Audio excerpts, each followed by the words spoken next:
স্বামী নিরঞ্জনানন্দ যদিও দীর্ঘায়ু ছিলেন না, কিন্তু দীর্ঘস্থায়ী ব্যাধির তাড়না ভোগ করেছেন খুব। সহসা কেমন তাই ভাবান্তর হয়ে হিমালয় ক্রোড়ে হরিদ্বারে চলে গিয়ে চিরবিশ্রামের জন্য ব্যাকুল হয়ে পড়েছিলেন। মায়া নির্মুক্ত সন্ন্যাসী সেইকালে বড় কোমল ও শিশু স্বভাবের হয়ে গিয়েছিলেন। যাত্রার প্রাক্কালে তার আশ্চর্য মাতৃগত প্রাণতা যেন উথলে পড়ছিল। ছোট শিশুর মতো শুধু মা মা মা এই ধ্বনি কণ্ঠে।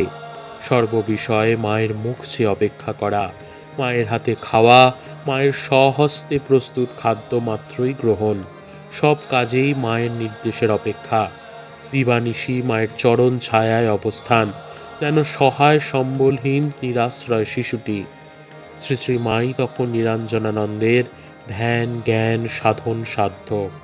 এই বিশেষ ভাবটি অন্যের কাছে যতই মুগ্ধকর হোক, সন্তান বৎসলা জননীর হৃদয় কিন্তু ক্রমেই উদ্বেগে উৎকণ্ঠায় আকুল হয়ে উঠেছিল।